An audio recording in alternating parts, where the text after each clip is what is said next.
Olá, sejam bem-vindas, sejam bem-vindos. Hoje a gente vai ter uma conversa sobre falsas simetrias. Eu sou Pedro Luiz. Eu sou Alexandre Ferreira. Falsas simetrias, essa mania que o povo tem de achar que quando para falar mal de uma coisa, você tem que colocar outra em contraposição. E quase sempre o que se coloca em contraposição é uma falácia, ou quase sempre, né? É uma falsa equivalência ou uma falsa simetria. A gente vem vendo isso acontecer muito, não é isso? E não é coisa simples como Pepsi, Coca-Cola, Fanta ou Suquita. Nem sei se tem Suquita ainda, a gente é velha do tempo da Suquita. Não é essa falsa simetria. Embora as pessoas achem e tentem simplificar as coisas como se fosse uma mera escolha entre Pepsi e Coca-Cola. E não é. É isso, né, Alexandre? Em resumo, o programa vai passar por isso. E é aquele velho criar uma distração pra fugir do foco do problema. Você joga o holofote naquele cantinho que você quer que todo mundo olhe e assim por trás das sombras você faz o que você quer, e tá todo mundo lá discutindo uma coisa que não tem nada a ver, enquanto Exato. Isso você tá deitando, rolando, continuando a fazer as mesmas barbaridades de sempre. Então... é isso, busão superlicitado e a vagem R$25 o quilo.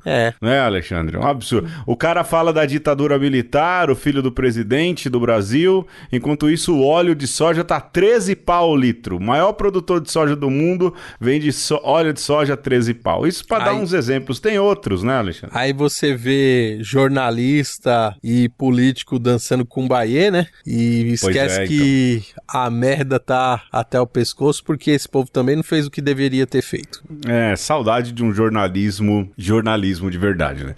Essa história... Aliás, Alexandre, eu já é uma pré-conversa, né? Não tem problema. Sim. Nessa história de querer... Porque a falsa simetria, ela também cai num outro lado, né? Que é, precisamos ouvir os dois lados. E nessa história de ouvir os dois lados, a gente dá voz pra racista, pra fascista, pra nazista.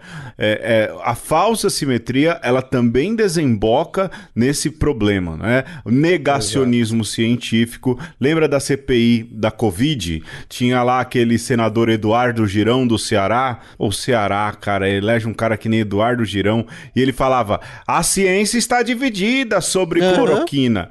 E aqui em casa, a Letícia, que tem 1,48 m, dava uns pulos e alcançava 7 metros de altura, falando, não tem divisão, a ciência pouco importa, pouco se importando com a opinião, né? Ciência é ciência. Exatamente. Então essa falsa simetria, ela também entra nesses discursos de que tem que ouvir dois lados. E nessa, como eu disse, você coloca racista, nazista, revisionista histórico, você coloca um monte de doente aí falando com um discurso de seriedade ou outro lado. É fogo, viu, Alexandre? Ô, Pedro, e ainda nessa pré-conversa, é bom lembrar que a gente tem que sair do campo também da discussão pela discussão e tem que fazer memória, né? Porque muitas vezes o que acontece nessas discussões é uma amnésia, né? Se você ficar ali debatendo algo como se estivesse acontecendo só naquele momento, sem olhar os fatos de fato, né? Então você fica ali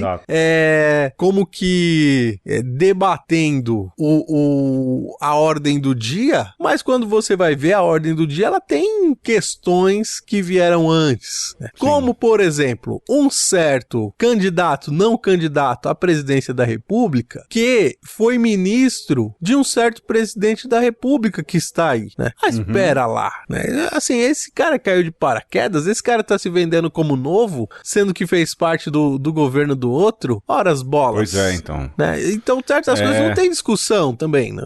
Não tem. É aquela velha história, né, Alexandre? Com banana e bolo é que se engana um tolo. E como dizia minha mãe, com bolo e banana ninguém me engana. Alexandre, falando em falsa simetria, não é? O cara que conseguiu ser um morcego e viver o Batman, ele viveu uma dupla simetria. Robert Pattinson. Vamos navegar, Alexandre, a gente sair um pouco antes de voltar pro tema, vamos sair um pouco aí daquilo que é o tema, mas ficando no tema, vamos entrar no hype do Batman e vamos fazer o jogo, o teste da Capricho. Qual personagem do Robert Pattinson, novo Batman? Segundo todo mundo, o melhor Batman de todos os tempos. Eu não a boquinha não tenho mais nenhum bonita. interesse. Segundo o Carlos, né, do Corporação Cast. Carlão. Né? E aí, então, a gente vai ver qual personagem do Robert Pattinson mais combina com a gente. Vamos lá, Alexandre? Eu vou iniciar, Alexandre. Seja o que Deus quiser. É isso aí. Começando, para qual lugar você mais gosta de sair com as suas amigas? Lembrando que a Capricho, ela tem essa de que só mulheres leem a Capricho, né? Bom, eu não leio, eu né? lírico Mas... vou usar o meu eu lírico. Bom, eu gosto de sair com as amigas no cinema, nos passeios na cidade ou nas festas. Eu gosto de cinema, né? Certo. E minha melhor amiga é Dona Patroa também. Eu vou de então, passeio cinema. na cidade com as amigas. Boa, só, né? Renata e Alice, você tem duas Também, amigas de verdade. Também, né? no rolê, total. No rolê, pois De trem, Vamos lá, vai você, Alexandre. Inclusive. Você se considera uma pessoa extrovertida, um pouco dos dois, introvertida? Eu sou extrovertido. O Alexandre é bem extrovertido. Até a minha timidez é por exibicionismo. É verdade, o Alexandre é minimamente. Eu sou um pouco dos dois, eu melhorei bastante. Um amor faz bastante diferença nas coisas. Vamos lá. Qual qualidade você mais gosta em uma amiga? Carinhosa, sincera, leal? Pô, sei lá, né? Carinhoso, sincero, leal. Os três é bom, né? Os três é bom. Sincero, leal, carinhosa. Carinhosa, porque quem não gosta de um carinho, né? Quem não gosta de carinho não sabe o que tá perdendo. Eu vou de carinho também, que eu quero que esse Batman passe longe. Aê, vamos lá, Alexandre, vai lá. O que te deixaria chateada com uma amiga? Descobrir que ela mentiu? Isso deixa todo mundo triste. Ser deixada de lado por uma nova amizade? Acontece. Ela começar a namorar sem me contar. Descobri que ela mentiu. Uma amiga também. Ela começar a namorar e não me contar. Usando aí o seu critério de amizade com a Dona Patroa, tá? Bom, é bom que conte. Não. Sacanagem. Vamos lá. Vamos lá. O seu dia perfeito é quando o crush quer me ver, quando eu tenho tempo para ver minhas séries favoritas, quando eu vou para alguma festa bem animada. Eu vou colocar quando o crush quer me ver. Que bonitinho. Quando eu tenho tempo para minha série, que tá faltando, viu? Aqui também. A gente engajou num Game of Thrones, acabou, agora estamos pensando no que vai. Vamos lá, Alexandre, escolha um filme de Robert Pattinson, Lembranças, Tenet ou Cosmópolis? Eu vou nessa grande pareidolia que é Tenet. Pareidolia não, palíndromo. Palíndromo. Que é Tenet. Eu não assisti nenhum desses, mas pra dizer que eu sou o cult, eu vou de Cosmópolis. Boa. O meu resultado saiu, Alexandre. Ranço total. Vai, fala o seu. Ranço total? O meu personagem é o morcegão, mas o morcego que brilha, Edward Cullen. Aí sim. Aí tá certo. É o Robert Pattinson que a gente merece. Eu fiquei com Batman. Você gosta de passear sozinha e desfrutar dos seus momentos de independência, né? Bem vibes o morcegão. Tá aí. É isso, não é? Olha, eu não assisti o Batman, ainda não assisti. Tô esperando aí estrear em algum streaming, então vai ser uma longa espera. Mas eu me convenci que esse cara é bom ator. Sim. Por incrível que pareça, eu assisti lá o Farol, ele é um baita ator. Tenet também, ele se mostra bem. Eu gosto de ser surpreendido assim. E parece que a menina também que fez lá a Bella... Ela também se mostrou uma baita atriz. Eu fico feliz, viu, cara? Verdade mesmo. Fico feliz de ver que essa galera consegue dar a volta por cima e se mostra aí com qualidade. Essas coisas me deixam bem felizes. Olha, é isso, né, Alexandre? Toda sorte aí pra Rob Patch nessa nova empreitada, mas Homem-Morcego, mais uma vez, com Mulher Gato e Coringa, faltou criatividade, vou vou colocar o carimbinho de precisa melhorar na prova aí do Matt Reeves. Mas você assistiu, Alexandre? Não, nem preciso. Não, né? Não. Nem. Dá que nota nesse filme, Alexandre? Já ouvi um podcast sobre. Eu também. Tô dando 3,5. Então, o problema do Batman é esse, né? Tudo é sombrio, tudo é realista e também tem isso, né? Não tem muita variação. A galera tem que investir no Superman, rapaz. O mundo precisa de Superman, mais Super-Homem, menos Batman. Vamos pro tema, Alexandre. Vamos nessa.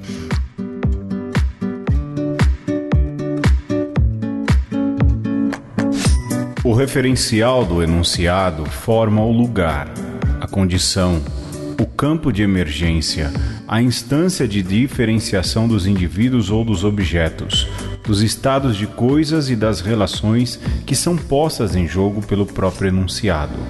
Define as possibilidades de aparecimento e de delimitação do que dá à frase seu sentido, à proposição seu valor de verdade. É esse conjunto que caracteriza o nível enunciativo da formulação, por oposição a seu nível gramatical e a seu nível lógico, através da relação com esses diversos domínios de possibilidade. O enunciado faz de um sintagma ou de uma série de símbolos uma frase a que se pode ou não atribuir um sentido, uma proposição que pode receber ou não um valor de verdade. Bom, você acabou de ouvir aí um trecho de Michel Foucault, não tinha como, se a gente vai falar aí de falsas simetrias, automaticamente a gente vai falar de linguagem, a gente poderia falar de Wittgenstein, não é, Alexandre? Poderia falar aí de outros filósofos, bom, de filosofia de linguagem eu só consigo falar de Wittgenstein e Foucault, que foram os que eu li, talvez o Alexandre tenha outros. Poderia falar aí da Escola de Frankfurt, né? A questão do discurso, da ideologia, poderia puxar Walter Benjamin, podia puxar um Theodor Adorno pra conversa, mas... Adorno, que segundo o falecido, era o verdadeiro autor das músicas dos Beatles. Oh, meu Deus, dos Beatles, exato. O cara que chamava o jazz de música degradante, que bom mesmo era... Era música clássica.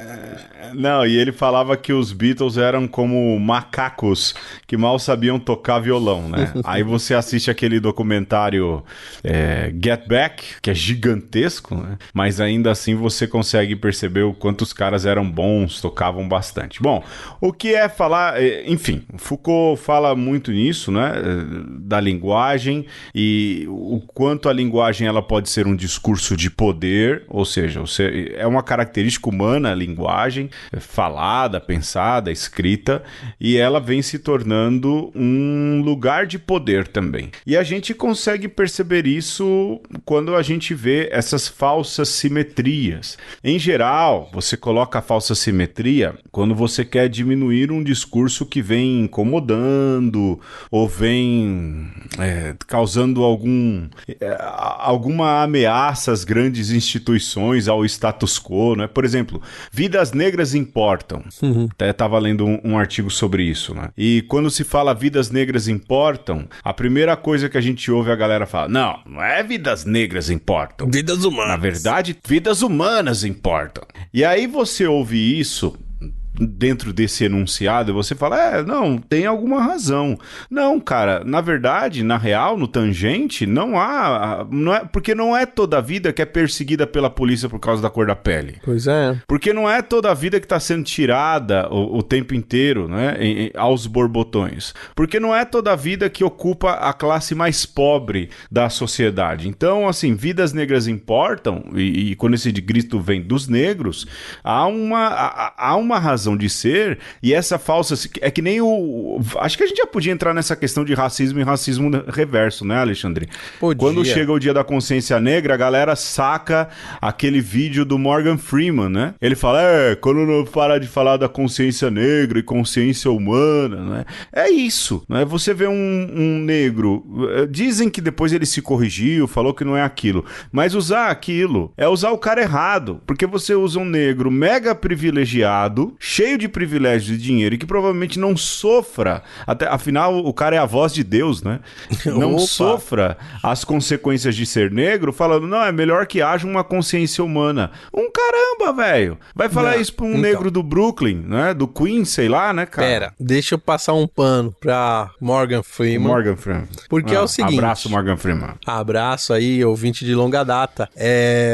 Olha só, quando um cara como Morgan Freeman, ele coloca essa questão, é muito evidente que ele está numa ponta do discurso vislumbrando o que deveria ser para todos. E que bom que tem o Morgan Freeman que pode hoje falar isso, né? Que não importa brancos ou negros, é todo mundo irmão, beleza, legal, é um sinal de avanço, né? O duro é quando você instrumentaliza a fala do Morgan Freeman, sobretudo você branco, de fato privilegiado, e esquece de outros tantos negros que não têm o privilégio nem a percepção de mundo do Morgan Freeman, né? Então, o Morgan Freeman tá no futuro, né? A gente tem que lidar com agora e com a realidade que é muito mais desértica do que a gente gostaria que fosse.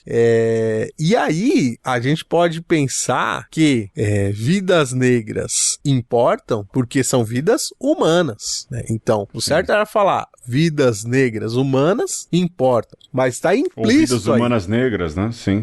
Porque o que está faltando é exatamente que todo mundo seja tratado como humano. Então, quem levanta a bandeira de o que importa é a vida humana, não importa da cor, faz uma maldita falsa simetria exatamente para fechar o olho para o problema que é gritante, e é gritante ainda no nosso país em 2022. Sim, sem dúvidas. E outra, incomoda porque vê negros lutando, tentando sair dessa situação, não é? E aí a gente entra na questão do racismo, não é, Alexandre? E a galera que fala do racismo reverso. Porque agora você não pode ser branco, agora tem a questão da branquitude, estão perseguindo os brancos, não é? Agora, com essa história de evidenciamento dos negros, e como eles são maioria, logo vai ser perseguição aos brancos. Esse é um tipo de falsa simetria que a gente só ouve quem fazer? Branco, né? A gente só ouve fazer o branco, e mais ainda o branco que é muito bem colocado na sociedade. Porque o branco que tá na periferia, ele não enxerga o racismo reverso, porque ele sabe, eu falo isso assim, conheço alguns brancos periféricos, né? Ele sabe que ainda ele é periférico, mas ele ainda tem algumas vantagens a mais, ou muitas vantagens a mais do que ele teria se ele fosse um negro, não é? Racismo e racismo reverso é um exemplo muito claro dessas falsas simetrias que acontecem nesse tempo, não é? Mas eu não posso afirmar minha branquitude. Tá, mas de que maneira você vai afirmar sua branquitude? Tripudiando em cima dos negros? Você vai afirmar sua branquitude elencando elementos que remetem à escravidão? Você vai afirmar a sua branquitude elencando elementos que recordam o nazismo? Se afirmar a branquitude é isso, beleza. E mais do que isso, afirmar a branquitude é afirmar um legado europeu, que isso é feito na cultura diariamente, né, Alexandre? Sei lá. Sim. Não sei se é raso isso, né, mas... Não, acho que é o ponto de partida, né, Pedro? Mas o duro é que quando você ouve, né, alguém gritando, olha ali, isso é racismo reverso, você ouve necessariamente alguém dizendo, tá vendo essa pessoa negra ou preta? Ela está deliberadamente, né, conscientemente atacando esta pessoa branca para inferiorizá-la. Só que isso é sempre a metade do discurso. Porque estruturalmente, qualquer pessoa negra que se dirige a uma pessoa branca com um certo tom de revolta, ela está reagindo àquilo que vem sendo feito estruturalmente há centenas de anos nesse país. Então, assim, para você poder falar em racismo reverso, vai pelo menos mais uns 500 anos, entendeu? Sim. Assim, você tem que corrigir todas as desigualdades do nosso país, você tem que corrigir todas as injustiças que foram feitas com os negros, tem que estar todo mundo no mesmo patamar para aí você poder falar em racismo reverso. Então, a falsa simetria é essa, porque quando acontece o racismo, acontece de uma maneira tão banal que a gente nem se dá conta, né? Porque a gente vive numa sociedade racista. Então, esse que é o desnivelamento da coisa. É aquilo, né, Alexandre? E quem elenca o racismo reverso tá querendo, na verdade, manter o racismo e toda a estrutura que o racismo proporciona para quem é racista. Tá, inclusive, sendo racista, né? Sem dúvidas. E mais do que isso, conservando um sistema. Porque a cota é racismo reverso, né? Ele vai começar a inventar uma série de histórias aí. Cara, a gente não sabe o que é ser preto, bicho. Né? O Alexandre, ainda no programa de Vidas Negras, fala, a gente conversa bastante sobre isso, a gente chamou o Júlio, chamou a Renata, né? A gente não sabe de fato ali o que é ser preto, não é? E num país como o Brasil, aliás, no mundo em que estamos, vai ver a guerra da Ucrânia, cara. Rapaz. Você pega ali negros que não estão conseguindo sair do lugar, não tem a mesma facilidade de fuga, né? Não tem a mesma oportunidade de serem refugiados como tem os brancos, não é? Então, assim, a gente sabe que o racismo tá aí, é algo muito presente e, sobretudo, sofrem mais os negros. Quanto mais escura a pele, maior o preconceito sofrido.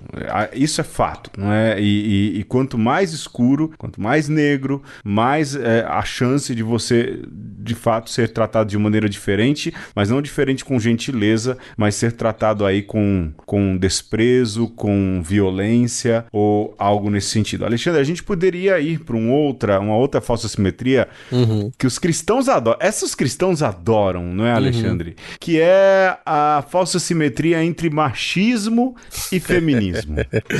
Eu deixo pra você, vai lá.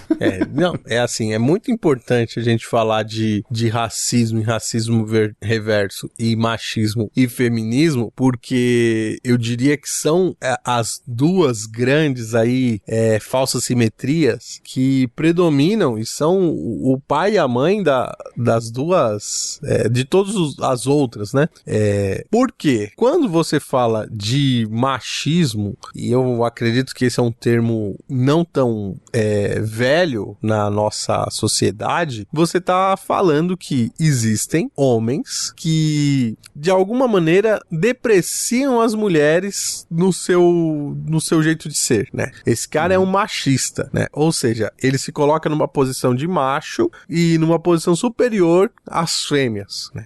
E isso demorou um tempão para ser detectado e começar a fazer frente a essa atitude masculina que é nefasta, que é algo prejudicial para a vida em sociedade. E o nome dessa luta contra essas atitudes do homem e também, às vezes, de algumas mulheres, é o feminismo, né? Mas o feminismo, ele, desde sempre, muito mais do que uma atitude que ela é, digamos, reativa, ela é pensada, ela é, digamos, ponderada, ela é articulada.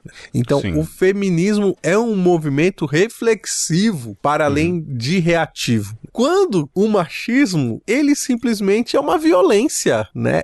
Irresponsável, irracional, às vezes irrefreável, que também, como o racismo, não é nem considerado. A pessoa é racista e machista sem nem perceber que é, de tão engendrado que isso tá na nossa forma de ser no mundo, né? Sobretudo na sociedade brasileira. Sim.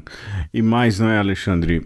O que eu enxergo enxergo dentro dos discursos cristãos, e aqui vou fazer uma questão mais analítica, é que geralmente quem combate o feminismo, quem combate essa reflexão do feminino e da participação feminina, são os religiosos, né? Uhum. Isso é muito presente. Há sempre um discurso travestido aí de religiosidade, de puritanismo, de conservadorismo, ou mesmo de dizer, olha, mas Eva saiu de Adão, um certo fundamentalismo religioso. Em geral, quem combate o feminismo está cercado por aí, não é? E aí você vê muitas meninas encampando também esse discurso. E é dizer, olha, a gente tem que coibir o feminismo, porque o feminismo quer tomar o lugar do machismo, ou seja, haver uma inversão. O que as mulheres querem um dia é tomar o poder e fazer os homens sofrerem. Ô, cara, sério mesmo, né? Sério mesmo. Você vê mulheres aí ocupando lugares de poder à torta e à direito, e é comprovado, não é cientificamente, né? Também não posso usar essa palavra, mas é comprovado por experiência que, por exemplo, na pandemia, os países geridos por mulheres foram os países que melhor souberam sair desse problema.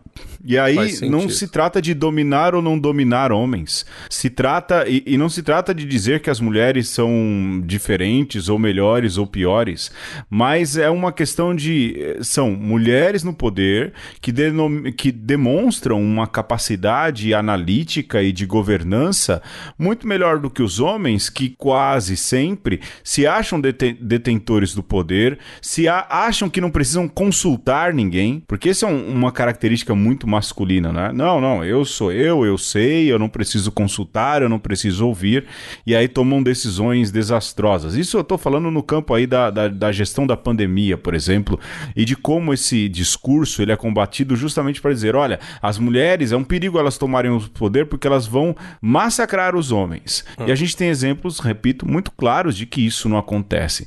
Essa falsa simetria, de novo, ela é uma simetria falsa, mentirosa, falaciosa, justamente porque quem elenca, né, ou quem encabeça, melhor dizendo, esse discurso contra o feminismo ou contra uma maior participação da mulher, são aqueles que têm muita vantagem em serem homens, em ser homens. E aí, lógico, você tem mulheres replicando esse discurso porque estão dentro do esquema, não é, Alexandre? De novo, é que nem falar de negros que defendem dizer que dizem que tem o racismo reverso, né? Que nem um tipo de cara que fala isso, né? A gente usou o Morgan Freeman que fala da consciência humana, né? Mas um tipo de cara que fala de racismo reverso é aquele Sérgio Camargo, aquele Pulha que era da Fundação Palmares, né? Ele reproduz o discurso do branco que quer continuar fazendo mal. Moças que falam contra o feminismo, elas repetem exatamente o discurso de que mulher tem que ser do jeitinho que os homens querem. Né? Não do jeito que as mulheres querem ser, mas do jeito que os homens dizem que elas devem ser. No vestuário, no se portar, no jeito de falar, no que pensar, no que ouvir, no que consumir. Ou seja, e reproduzem isso. Até aí você tem liberdade para reproduzir isso se você quiser, não tem problema. Mas colocar em pé de igualdade machismo e feminismo é deixar de lado uma série de fatores que não refletem a realidade, que não refletem o dia a dia. Alexandre, você quer falar mais alguma coisa ou a gente pode ligar a vitrolinha? Vamos tomar uma aguinha, vamos desfaturar e daqui a pouco a gente volta. Bora!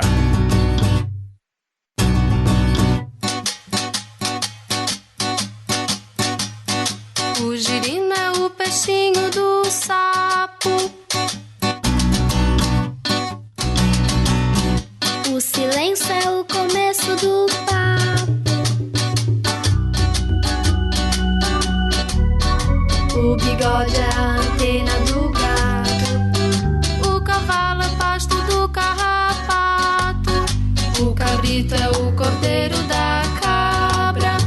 O pescoço é a barriga da cobra. O leitão é um pouquinho mais novo. A galinha é um pouquinho do ovo.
A batalha é o começo da trégua.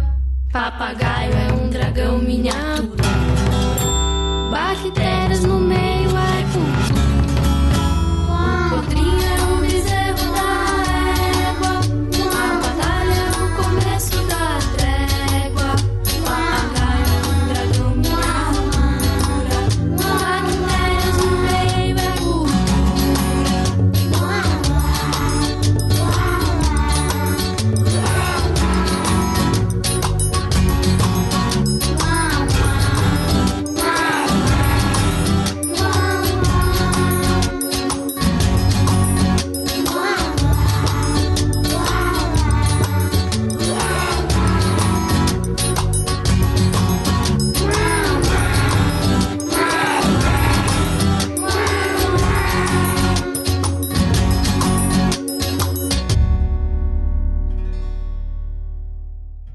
E no episódio de hoje nós estamos falando sobre falsas simetrias. Já falamos sobre racismo e racismo reverso, que não são equivalentes.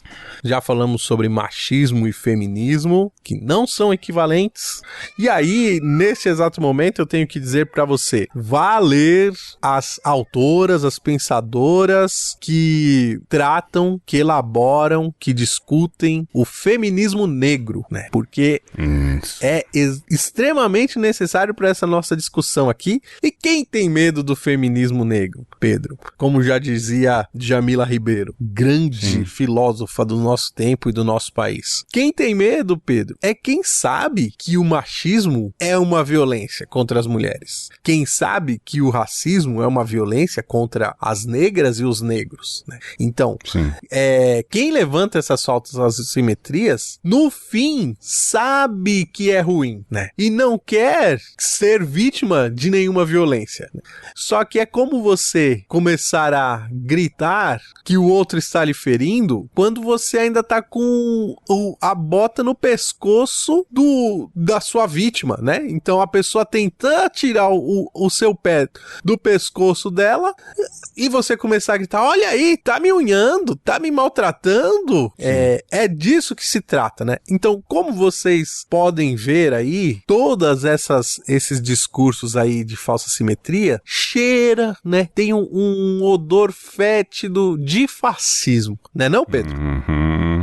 Olha, tá aí, assim, esses discursos em geral, eles são pra você manter um status quo. E qual status quo? Um status de poder. E qual poder? Um poder que se impõe sobre os outros. E de fato, né, quem tem medo das feministas negras é um combo de medo na fascistada, não é, Alexandre? Porque são mulheres, e mais do que isso, são mulheres negras. E nesse sentido, é pra botar muito medo, porque uma mulher negra e feminista vai gerar filhos negros, muito provavelmente, né, a depender aí de como são as uniões, e com uma consciência social totalmente diferente, que vão sim provocar o status quo, e que vão sim provocar aquilo que é esse sistema que quase sempre, ou eu uso quase sempre, aprendi isso com o Dom Mauro Morelli, né, Alexandre? Ele fala, a gente não pode dizer sempre, a gente tem que dizer quase sempre. É um vício de linguagem acadêmico. Na verdade, quase eclesial, né?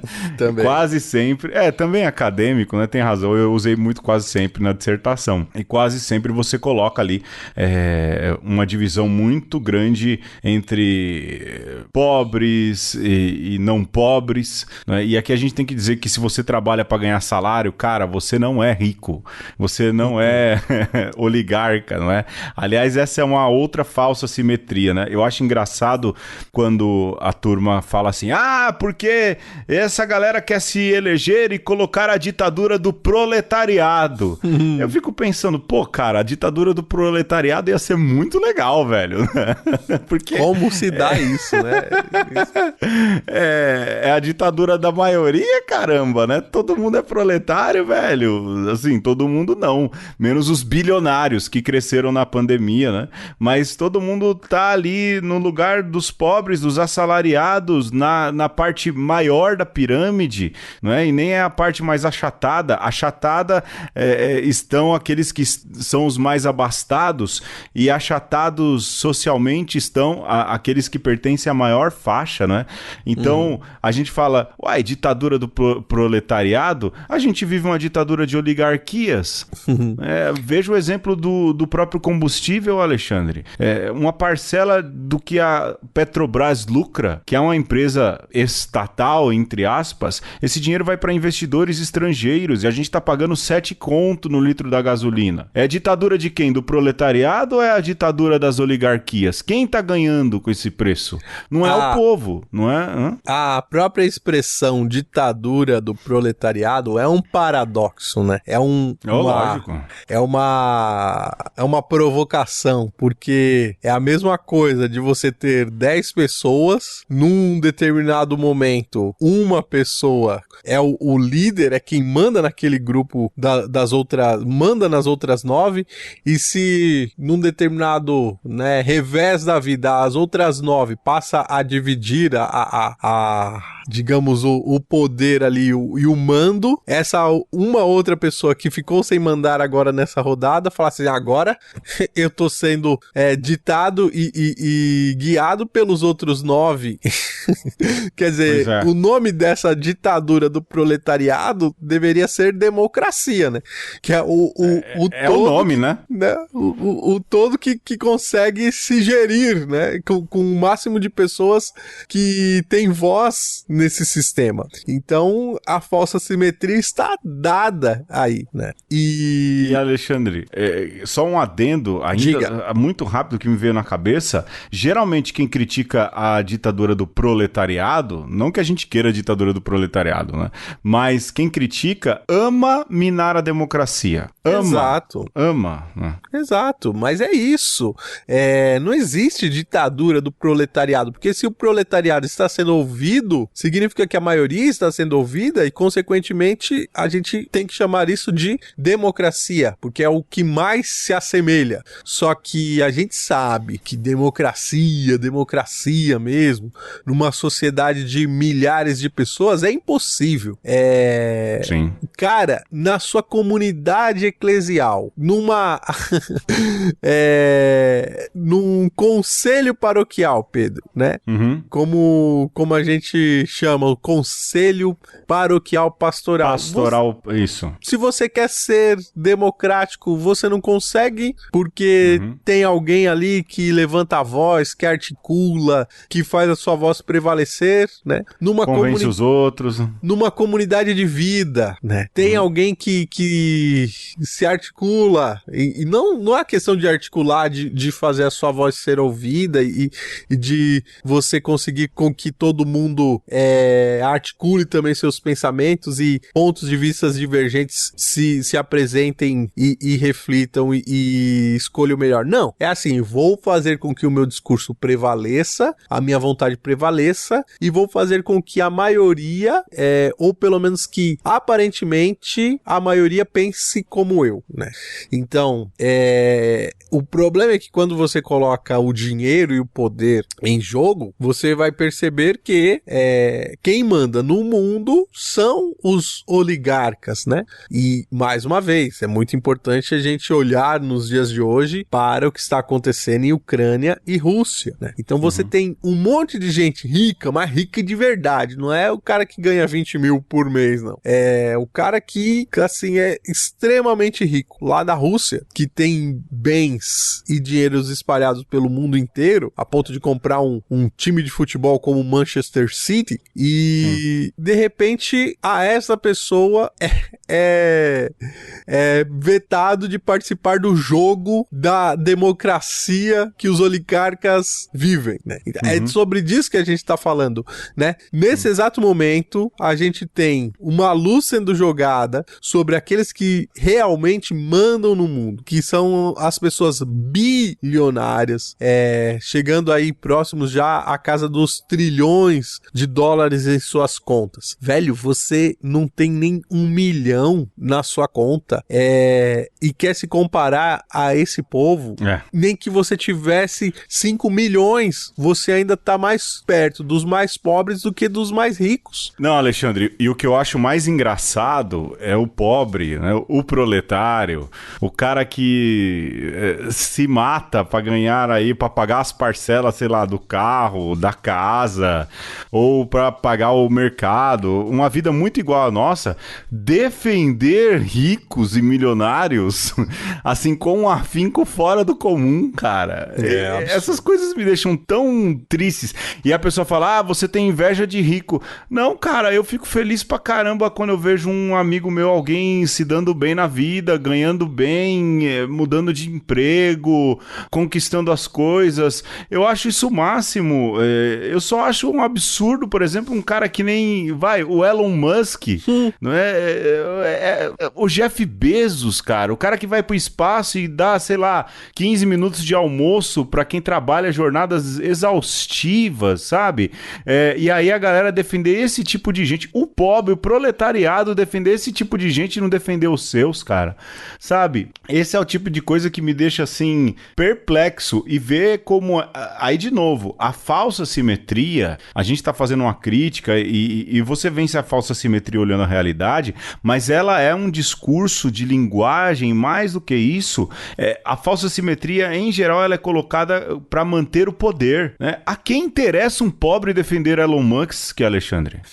A quem interessa um pobre defender Jeff Bezos, o tal do Lehman lá? A quem interessa? A que pobre interessa defender um cara desse, não é? A quem interessa? E o cara nem precisa ser defendido.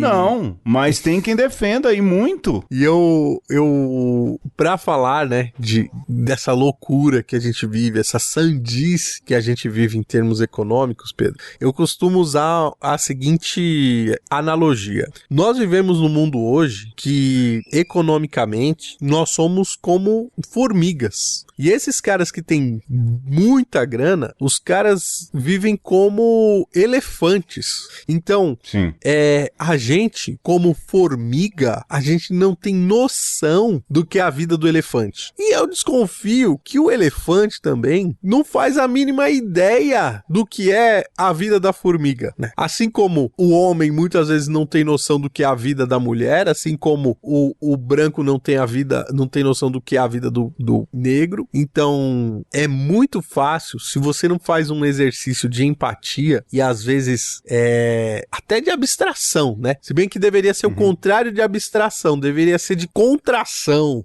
de inserção, de aproximar-se, de empatizar-se com a vida do outro, você não consegue. E, assim, vamos falar a verdade. Você acha que oligarca, que gente com muita grana mesmo, você acha que tá preocupado de saber como vive o pobre, de quais são as dores de verdade do pobre, né? Os caras não têm nem conhecimento, né? Então, talvez aqui desses abismos que a gente tá falando aqui da vida, talvez esse seja o pior e que a grande maioria dos nossos ouvintes pode já perceber um certo espelhamento aí entre oprimidos e opressores, né? Então, a mulher, o negro, né? Ou a negra, a proletária, o proletário, estão todos do mesmo lado da trincheira. Sim. E, aliás, é sempre importante lembrar isso. De qual lado Jesus estava? De todos esses, né? A gente tá aí, nem chegou no final, mas de qual lado Jesus estava? O Alexandre colocou um aqui, e eu vou deixar ele pra falar e depois eu teço os meus comentários, porque eu acho que deveria ser, na verdade, um outro. Que ele colocou a falsa simetria do capitalismo e comunismo. Quando eu, na verdade, colocaria, porque isso vem sendo feito muito ultimamente, comunismo e nazismo. Não é? Como o nazismo é a epítome da baixeza humana, como o nazismo é o que há de representação da degradação humana, e há um flerte da extrema-direita que está no poder do Brasil com o nazismo, há um flerte muito forte, muito evidente. Aliás, a gente já fez programas sobre isso em algumas vezes. Como você não tem como descer mais baixo do que o nazismo, você precisa de um espantalho. Você precisa precisa de algo para apontar e bater. E apontam para o comunismo, dizendo, olha, mas quantos mortos Stalin matou, não é quantos mortos Stalin matou, mas quantas pessoas Stalin matou, né? O Holodomor, que falam que de fato é uma tragédia e tudo mais. Você coloca tudo isso aí na conta do comunismo. Bom, mas o Alexandre falou de capitalismo e comunismo, primeiro eu vou falar de comunismo e nazismo, beleza? Para começo de conversa, o nazismo tem como fundamento a exclusão de um povo, a perseguição de judeus, de homossexuais, de ciganos, não é? Isso é conteúdo programático, a solução final. O comunismo não tem isso na sua elaboração.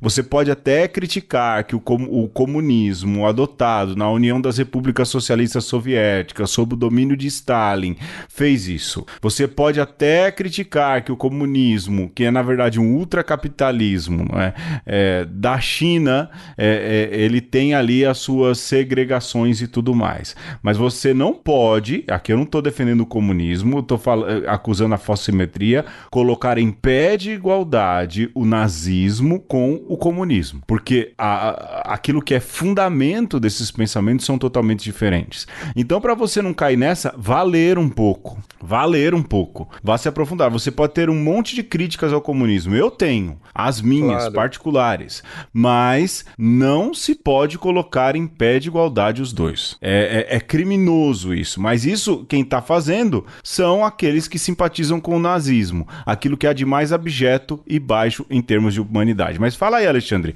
de capitalismo e comunismo. Deixa essa bomba pra você, vai. Então, eu vou falar a partir da questão da falsa simetria, né? A gente vive num mundo machista, a gente vive num mundo racista, a gente vive num mundo onde as oligarquias mandam no mundo, né? Porque a gente vive num mundo capitalista, né? Isso está dado, isso é a realidade, você queira ou não, né? Então, a gente tem que lutar contra o machismo e para isso o feminismo serve. A gente tem que lutar contra o racismo e para isso o antirracismo serve. E a gente precisa lutar contra as oligarquias porque a gente é proletariado, né? Não que haja uma equivalência, mas é porque estão com a bota no seu pescoço e ou você tenta reverter essa situação, ainda que seja uma luta hercúlea e talvez invencível, né? Assim, a gente já começa num jogo que a gente tem tudo pra perder, mas a gente não tem outra escolha senão lutar, né?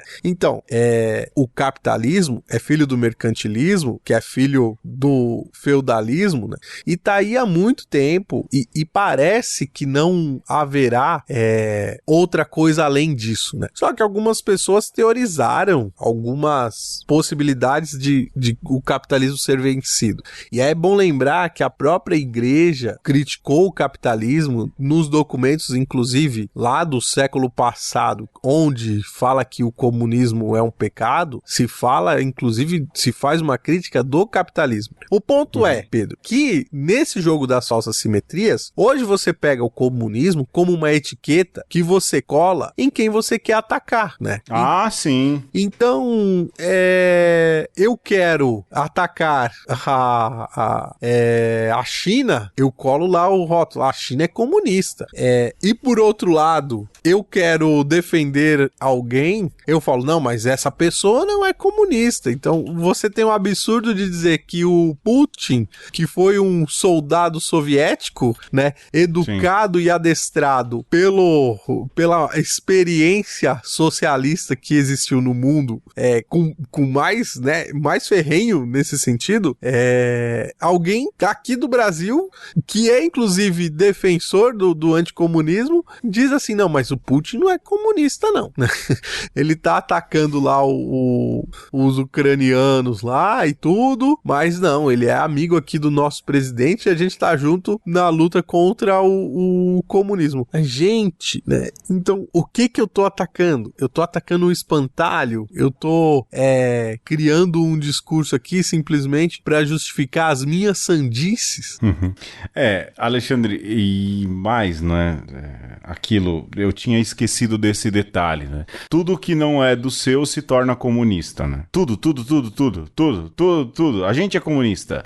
Sim. O Papa é comunista. Todo mundo vira comunista na hora que faz uma crítica ao capitalismo ou qualquer coisa assim. Parece que Bom, O o Biden capital é é de fato comunista. um deus, né? E outra, o capital é mesmo um deus, né? E aí é um deus, e com Deus você não ataca, você não brinca e você não briga, melhor dizendo. E se a gente pensar, né, a gente é tão condicionado a viver em torno do dinheiro que é comum mesmo, as pessoas defendem, e aí as coisas se completam também, né? Você defende um oligarca, um bilionário, um trilhardário, da mesma maneira que você defende o capitalismo, sendo que você não se beneficia de nenhum dos dois. Pois é. Muito pelo contrário, você vende sua força de trabalho. Olha, eu agora vou tocar a Internacional Comunista. Olha só, você vende a sua força de trabalho barata, não é? Porque os caras pagam barato pela sua força de trabalho, você é recompensado e muito mal recompensado por isso, porque a maior parte do lucro fica com o detentor dos meios de produção, e ainda assim você se sente grato, agradecido pelo trabalho que me dão, quando na verdade, se você fosse olhar verdadeiramente aquilo que é o valor do que você produz e o valor do que você recebe e quem fica com os meios de produção, você veria o verdadeiro absurdo que é esse sistema em que a gente está. Aliás, o Papa João Paulo II, já que a gente está falando de trabalho, né, Exercem Laborens, cita Karl Marx, né, quando ele fala que o trabalho é para o homem. Não é? O trabalho ele não pode ser visto como um fim, mas ele é para que o homem possa ter uma vida digna. Sabe quem fala isso? Karl Marx, um comunista, não é? E citado pelo Papa João Paulo II, sem dar créditos, né? Laborens exercem, alguma coisa nesse sentido. E aí você vê, de fato, esse escândalo. E quando se critica o capitalismo, não significa automaticamente que você é comunista, não significa isso, não é? Eu, particularmente, acho que deve ter algum sistema melhor. Eu não sou economista, mas não dá pra defender capitalismo, porque não tá dando certo em lugar nenhum do mundo, porra. Desculpa o porra. Mas não tá dando certo. Não tá. Não, e é muito louco, né? Porque você pega, por exemplo, a dona da Magalu, compra nós, Sim. É chamada de comunista, né? Você Aonde que ela é, né? assim, sabe? É um absurdo atrás de outro absurdo, né? Numa espiral de loucura sem fim, onde você percebe que existe também um capitalismo das ideias, né? Assim, o pessoal vai amelhando fake news em cima de fake news, vai amelhando cérebros deglutidos e liquefeitos em cima de cérebro liquefeitos, e a gente pode dizer que esse é o novo capitalismo, o estágio de capitalismo que a gente chegou, né?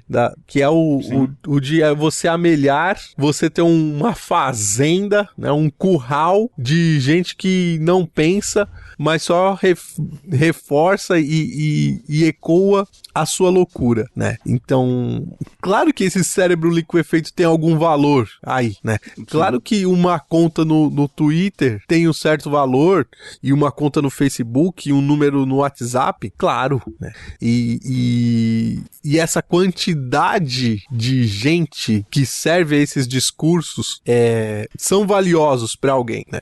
Só não é valioso para você, que é um número, que é uma conta, que é um perfil, né? Porque você tá se deixando, da mesma forma que pegaram a sua força de trabalho e monetizaram, estão monetizando agora a sua, digamos, presença no mundo. Na rede social, sim. Que se espelha na rede social. Você lê, sim, e transformando o que você lê, o que você consome em produto a ser vendido, e mais ainda, transformando você em produto a ser vendido. Assista aí o Dilema das Redes e você vai se chocar um pouco mais. Sim. É isso, Alexandre. Eu acho que eu já pistolei muito, não sei você. Não, é o que eu digo, assim, pra a guisa de conclusão, como o Pedro falou no último programa, nem consuma e nem seja consumido. Saia desse esquema também falso simétrico. Reflita, mostre o seu valor para além dessas relações de exclusões, dessas relações de ameliações, né? Fuja do capitalismo em todos os seus âmbitos. Busque ser uma pessoa completa. Busque ser uma pessoa que impacta o meio onde você vive. E, sobretudo, busque ser uma pessoa autêntica, real e feliz. Que no fim é disso que se trata, que a sua felicidade não seja para um futuro maluco que nunca vai chegar e você vai ficar numa utopia, mas não no sentido do lugar a ser, mas de uma fantasia a se viver. Uma fantasia porque outros estão vivendo e eu quero viver lá também. Não, né? Seja feliz e seja autêntico e impacte o hoje, onde você tá, do jeito que você tá, com o pouco que você tem, né? Faça os outros felizes, né? E não ligue tanto pro ter, né? Mas ligue pra quem tá do seu lado. É isso, Pedro? É isso. Eu vou fazer mais um adendo aqui, porque na hora que você falou bonito aí, me comoveu. Porque quando você falou, é isso, largar essas estruturas e viva feliz, viva a autenticidade. A gente falou lá de Jesus. Você quer uma receita? Leia o Evangelho. Leia os Evangelhos. Pega os Evangelhos. Tá chegando a Semana Santa aí, né? Pega Mateus, Marcos, Lucas, pega João. Pega aqui as falsas simetrias e veja nas quais Jesus, esse dos Evangelhos, se encaixaria. Leia um pouco aí da patrística também, né? A obra do primeiro cristianismo. Leia um pouco, cara, leia os Atos dos Apóstolos, velho. Leia os Atos dos Apóstolos. Leia as cartas paulinas, né? Leia as perseguições dos cristãos em Apocalipse e veja, dentro dessas falsas simetrias e olhar pela realidade, de que lado o cristianismo verdadeiramente está. E cuidado, porque essa questão de linguagem e de discurso está conseguindo, inclusive, transformar o cristianismo numa instituição de dominação e de poder. E na sua origem, ela nunca foi, e no coração de Deus, ela nunca deveria ser assim. Nunca Agora será! Sim, Alexandre, eu terminei. Nunca será! Um beijo. Um abraço. Um aperto de mão, camarada. Falou.